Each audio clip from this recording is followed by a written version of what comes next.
பேருக்கு தான் ஐடியில் வேலை சேரும், வேற ஒன்னத்துக்கும் பிரயோஜனம் இல்லை. எம்பி கிட்ட ஒரு நாள் லீவ் குடியான்னு கேட்டா, ஏன் எதுக்கு எப்போ எங்க போற, ப்ராஜெக்ட் முடிச்சிட்டியா, உன் ரேட்டிங் என்னன்னு சொல்லி தாலியா இருக்கிறான். அவன் கேட்குற கேள்வியில லீவே வேணான்னு தோணிடுது. திங்கக்கிழமான்னு சொல்லிட்டு கொஞ்சம் சுறுசுறுப்பாம மொத்த வேலையை நம்ம தள்ள கட்டு ஓட்டானுங்க. மாச சம்பளம் 18,000, கோல்டு 1 கிராம் ரேட்டு 17,000. இப்படியே மெயின்டைன் பண்ணுங்கடா, விளங்கிடும். அது சரி, அதிர்ஷ்டம் அம்பாஸ்டர்ல ஏறி வந்தா பிரச்சனை ஃப்ளைட்ல ஏறி வருது.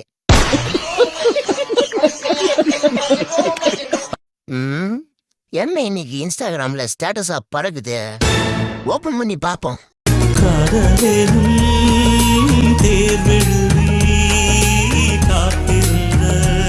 ஐயா, பிப்ரவரி மாசமா இது?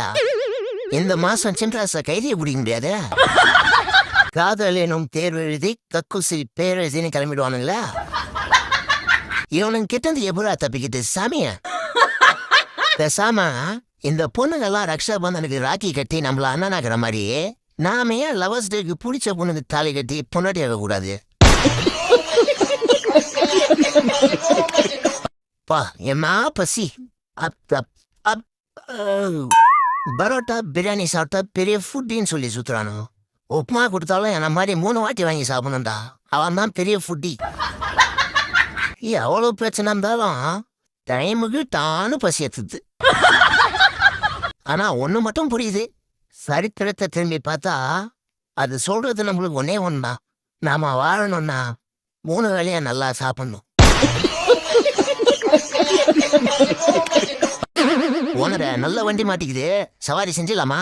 டேய் சும்மா குள்ள பையில உள்ள வேண்டாம், கார் ஓனர் கேட்க போகுது. ஸ்டெப்னி மாட்டினீங்களா இல்லையா, டைம் ஆகுது. சார் இருங்க சார், இருங்க சார், இப்பதான் கைட்டு இருக்கிறோம், ஒரு 5 நிமிஷம் முடிஞ்சிடும். ஓனர நீங்க எப்போ ஓனர காருக்குலாம் மெக்கானிக் பார்க்க ஆரம்பிச்சீங்க? பைக் தானே பார்த்துக்கணும். டேய் முடிஞ்ச வரையும் ட்ரை பண்ணி பார்ப்போம், முடியலன்னா காலாங்கல்ல போட்டு போக வேண்டியதுதான். ஓனர கிடைக்கிற கமிஷன் பாதி வந்து நான் சொல்லிட்டேன். சத்தம் இல்லாமல் டிராபிக் கேட்டேன், முத்தம் இல்லாமல் அவஸ்தை கேட்டேன், எக்ஸாம் இல்லாமல் டிகிரி கேட்டேன், விஜயண்ணாவின் திருக்குறள் கேட்டேன், குப்பை தொட்டியில் கோல்டை கேட்டேன், எஸ்ஆர் ஃபார்மை ஃபில் பண்ண கேட்டேன், பொங்கலுக்கு ஜனநாயகன் கேட்டேன், தனியாக நடக்கும் பெண் கோயின் கேட்டேன், ஐபிஎலுக்கு டோனியை கேட்டேன், ஃபுட்பாலுக்கு ரொனால்டோ கேட்டேன், பொலிட்டிக்கலுக்கு விஜயம்மா கேட்டேன், ரேஷன் வாங்க மனைவியை கேட்டேன். இத்தனை கேட்டும் கிடைக்கவில்லை, வாழ்வே வாழ்வே வேண்டாம் என்று மரணம் மரணம் மரணம் கேட்டேன். டே கோபாலு, 1 லட்ச ரூபா கான்ட்ராக்டரா, பார்த்து பொறுமையா புரி, ஓகேவா? கூலி மிச்சமாகும். அந்த அப்ரசென்டிங்ல வேலைக்கு வச்சேன் பத்தியா, என் புத்திய செருப்பாலே அடிக்கணும்டா. கோபாலு, இந்த வேலை முடிஞ்சிட்டோன்னே மேல போயிட்டு தேவையில்லாத அணையெல்லாம் போய் பிடிங்கிட்டுனா. பாஸ், தேவையில்லையானே தேவையில்லாதானே நீ எப்படி பாஸ் கண்டுபிடிக்கிறது? நீ புடுங்கிறது பூராமே தேவையில்லாத அணி தான், போய் புடுங்க போ.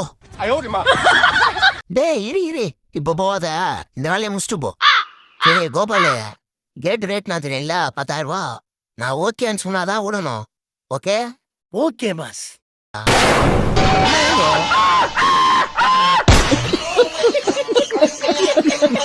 God.